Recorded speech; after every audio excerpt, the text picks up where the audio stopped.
ഇന്ന് നമ്മൾ സംസാരിക്കാൻ പോകുന്നത് ഫേസ് സ്കൾപ്റ്റിംഗ് സർജറിയെ കുറിച്ചാണ്. എന്താണ് ഈ face sculpting surgery? Face sculpting surgery എന്ന് പറഞ്ഞാൽ ഒരാളുടെ മുഖത്തെ കൂടുതൽ ബ്യൂട്ടിഫുൾ ആക്കാനും അത് മുഖേന അവർക്ക് കൂടുതൽ കോൺഫിഡൻസ് കിട്ടാനുള്ളൊരു സർജറിയാണ്. ഇന്ന് ഞങ്ങൾ സംസാരിക്കാൻ പോകുന്നത് എങ്ങനെയാണ് ഈ ഫേസ് സ്കൾപ്റ്റിംഗ് സർജറി ചെയ്യുന്നത്, ആർക്കൊക്കെയാണ് ഇത് ചെയ്യേണ്ടത് എന്നതിനെ കുറിച്ചാണ്. സ്കൾപ്റ്റിംഗ് സർജറി ചെയ്യുന്ന ഒരു എക്സാമ്പിൾ ആണ് നമ്മൾ ഈ കാണുന്ന ഫോട്ടോ. ഈ ഫോട്ടോയിൽ കണ്ടാൽ നമുക്ക് അറിയാൻ പറ്റും ഈ രണ്ട് പേഷ്യൻസിനും മേളത്തെ താടിയിൽ പുറകോട്ടാണ്, താഴത്തെ താടിയിൽ മുന്നോട്ടാണ്, മൂക്ക് താങ്ങിയിരിക്കുന്നു, ജോ ആംഗിൾ ഒന്നും ഡിഫൈൻഡ് അല്ല. ഇങ്ങനെ ഒരാൾക്ക് ഒരിക്കലും പറയാൻ പറ്റത്തില്ല അവർ ബ്യൂട്ടിഫുൾ ആണെന്ന്. അവരുടെ കോൺഫിഡൻസ് വളരെ ബാക്ക് ആയിരിക്കും. പക്ഷേ ജോ സ്കൾപ്റ്റിംഗ് സർജറി പൂർണ്ണമായും വായ്ക്കുള്ളിക്കൂടാണ് ചെയ്യുന്നത്. പുറത്തോട്ട് ഒരു സ്കാറും ഒന്നും വരത്തില്ല. നമ്മൾ എന്തുവാണ് ചെയ്യാൻ പോകുന്നത്? കമ്പി, ചില കേസുകൾക്ക് കമ്പി ഇടേണ്ടി വരും. അങ്ങനെയുള്ള കേസുകൾ നമ്മൾ കമ്പി ഇട്ട് പല്ലിന് നേരെയാക്കും.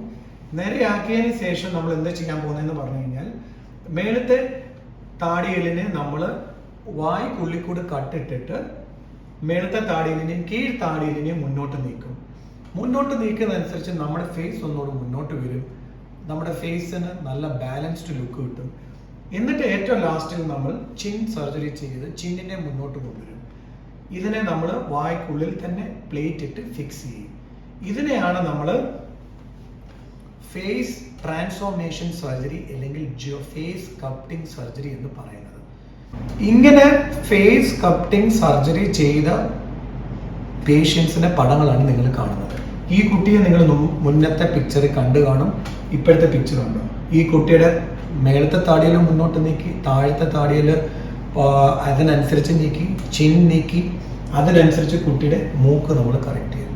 സോ മുന്നത്തെ ഫോട്ടോയെക്കാളും എത്രമാത്രം ബാലൻസ്ഡ് ആണ് ഫേസ്, എത്രമാത്രം ഗുഡ് ലുക്കിംഗ് ആണ് ഇപ്പോൾ ഫേസ്. സോ ഇതാണ് ഫേസ് സ്കൾപ്റ്റിംഗ് സർജറി അല്ലെങ്കിൽ ജോ സർജറി കമ്പൈൻഡ് വിത്ത് റൈനോപ്ലാസ്റ്റി, മൂക്കിന്റെ സർജറി. ഫേസിനെ പരിപൂർണമാക്കി മാറ്റിയെടുക്കുന്നു എന്നാണ്. ഈ ജോ സർജറി ഏകദേശം ഓപ്പറേറ്റിംഗ് ടൈം എന്ന് പറയുന്നത് 3 to 4 hours ആണ്. ഹോസ്പിറ്റൽ ഒരു 3 ദിവസം ഹോസ്പിറ്റലിൽ കിടക്കണം. 1 week ഓഫ് റെസ്റ്റ്. അതിനുശേഷം നിങ്ങളുടെ റുട്ടീൻ ആക്ടിവിറ്റീസിലേക്ക് നിങ്ങൾക്ക് പോകാം. ഫേസ് സ്കൾപ്റ്റിംഗ് ചെയ്ത അടുത്ത ഒരു കേസാണിത്. ഈ കുട്ടിയുടെ ഫോട്ടോ നിങ്ങൾ കണ്ടാൽ മനസ്സിലാകും. മേലത്തെ താടിയിൽ വളരെ പുറമോട്ടായിരുന്നു, മൂക്ക് വളരെ താഴോട്ടിരിക്കുമായിരുന്നു, ഫേസ് ഒരു ബാലൻസ്ഡും അല്ല. ഫേസ് സർജറി, സ്കൾപ്റ്റിംഗ് സർജറി കൂടെ നമ്മൾ കണ്ടു. She became a well balanced face. ഈ രണ്ട് പേഷ്യൻസും ദേ ബിക്കെയിം വെരി കോൺഫിഡൻറ്റ്. അവരുടെ ജീവിതത്തിലേക്ക് അവർക്ക് തിരിച്ചു പോകാൻ പറ്റി. They are settle now. So നിങ്ങൾക്ക് ആർക്കെങ്കിലും ഇങ്ങനത്തെ ഇഷ്യൂ ഉണ്ടെങ്കിൽ ഞങ്ങളുമായിട്ട് ബന്ധപ്പെടുക. താഴെ കാണുന്ന ഞങ്ങളുടെ കോൾ സെൻറ്റർ നമ്പറിലേക്ക് വിളിക്കുക. നിങ്ങൾക്കുള്ള എല്ലാ ഹെൽപ്പും ഞങ്ങൾ തരുന്നതാണ്. Thank you.